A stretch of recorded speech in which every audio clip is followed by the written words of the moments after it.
Graded stakes racing continues, and this time we go to beautiful Belmont Park. It's Big Sandy, and we've got a six-pack lined up for the Grade 1 Odgen Phipps, and it's a mile and a 16th, and I think that could determine who wins this Grade 1 stakes race.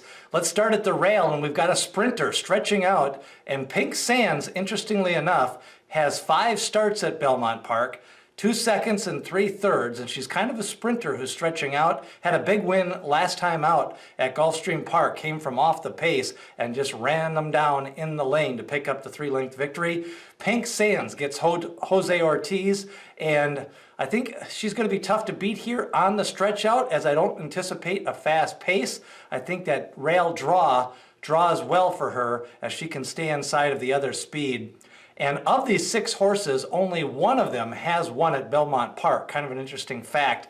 Point of Honor, another one who run some big races last year. She ran in the big races like the Alabama Stakes and the CCA Oaks. She ran second in those 2. Finished out the year, then kind of started off this year with a 2nd place finish at Tampa Bay. Then came back with a 3rd place finish in the Apple Blossom, but the trip that day, she started out slow, made a sweeping wide move in that big 14-horse field, ended up running 3rd to CC and Ollie's Candy, and she'll get the rematch with Ollie's Candy in this race. Point of Honor looks prime, 3rd off the layoff, and Javier Castellano goes back on. He rode her to success last year in the Black-Eyed Susans. Seja Julie is better than those last 3 races indicate. I think she's going to show more speed in this spot. The last time out, she faced the impressive Dunbar Road. Now she's got to kind of move up in class again, but she's got some Grade 2, Grade 3 races that put her in the mix. But overall, she seems to be at that 94, 95 Brisnet speed mark, and she's going to have to improve to win a race like this. It'll probably take a 97 or 98. Now, Blamed is one of those horses that runs in and out races. She alternates wins with losses. In her last 6 races, she lost by 10 and then won. Then she lost by 29 and then won, and then lost by 13 lengths and then won. Last time out, she got the short stretch of Oaklawn Park at a mile, ran a 96 Brisnet speed figure, and that puts her right in the hunt.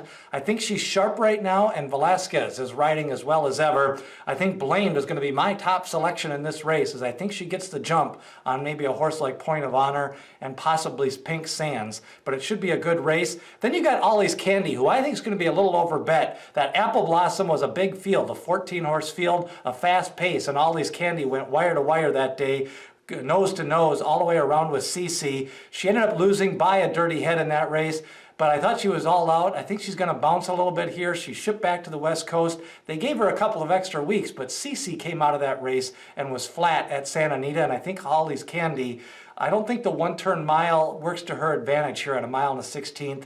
Ollie's Candy is one that I'm going to be fading a little bit in this spot. And then Golden Award, the one who has the big win at Belmont Park, 1 for 3. Again, another one who fits in these Grade 1, Grade 2 races. She ran in the Personal Ensign. She ran in a couple of Grade 3s last year and comes off a 2nd place finish to Cookie Dough. And you don't beat Cookie Dough at Gulfstream Park. Meanwhile, Golden Award, going to be kind of sitting just off the pace. I think Blamed is probably going to get a good trip. I don't think Ollie's Candy wants to be outside of Blamed, and could kind of face that wave as they approach the turn, with Point of Honor, Golden Award, and Pink Sands all coming at once. That's a look at the Odgen Phipps, Grade 1 from beautiful Belmont Park. Remember, hit subscribe, share these videos with all your horse racing friends, and remember, ring that bell for notifications as we race you up to the 2020 Breeders' Cup.